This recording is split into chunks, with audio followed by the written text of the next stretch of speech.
दर्शक नमस्कार, म विश्वास सुवेदी। दर्शक सुमधुर स्वरकी धनी लोकप्रिय गायिका एलिना चौहान सुर्खेतमा आयोजित एक महोत्सवमा सहभागी हुन पुग्दा एक घिनलाग्दो घटनाको सामना गर्नु पर्यो। महोत्सवको प्रवेशद्वारमै एक छाडा युवकले उनलाई एक्स भाउजू भन्दै अत्यन्तै अभद्र र अपमानजनक टिप्पणी गरेपछि वातावरण क्षणभरमै उत्तेजित बन्यो।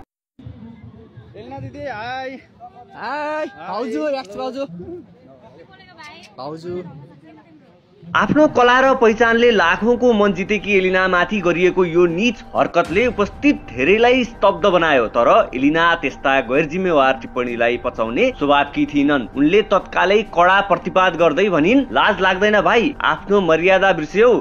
भाउजू एलिनाको यो सशक्त जवाफले केही बेरका लागि टिप्पणीकर्तालाई चुप गराए पनि उसको निर्जलताको हद त्यतिमै रोकिएन। प्रत्यक्षदर्शीका अनुसार एलिनाको झाको झार्ने जवाफपछि पनि उक्त युवकले आफ्नो गल्ती महसुस गर्नुको सट्टा थप अटेरीपन देखाउँदै मलाई बाल मतलब छैन भनेर प्रत्युत्तर फर्कायो। भाउजू मलाई त बाल लाग्दैन।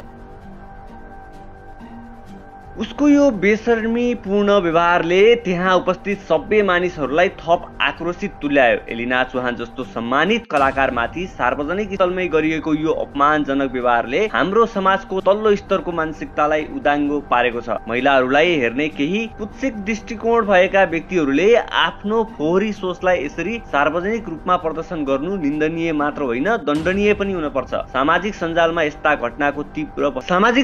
यस्ता घटनाको तीव्र भर्सना भइरहेको छ। एलिनाको साहस र जवाफको प्रशंसा गर्दै धेरैले यस्ता अराजक तत्त्वहरूलाई पहिचान गरी कडा कारबाहीको माग गरेका छन्। महोत्सव आयोजकले भने अहिलेसम्म यस विषयमा कुनै आधिकारिक प्रतिक्रिया दिएको छैन, जुन आफैमा लज्जास्पद छ। आफ्नो कार्यक्रममा एक प्रतिष्ठित पाहुनालाई यस्तो दुर्व्यवहार हुँदा पनि मौन रहनुले आयोजकको गैर जिम्मेवारपन स्पष्ट हुन्छ। यो घटनाले हामी सबैलाई गम्भीर प्रश्न सोध्न बाध्य पारेको छ। के हाम्रो समाज साँच्चै सभ्य र सुरक्षित बन्दै गइरहेको छ? सार्वजनिक स्थलमा महिलाहरूलाई सम्मानजनक व्यवहार गर्न नसक्ने यस्ता व्यक्तिहरू कहिलेसम्म छुट पाउने हुन्? एलिना चौहानले देखाएको बहादुरी र प्रतिकार सबैका लागि प्रेरणाको स्रोत बनेको छ। तर यस्तो घटनाहरूको अत्यन्तै अन्त्य हुनु जरुरी छ।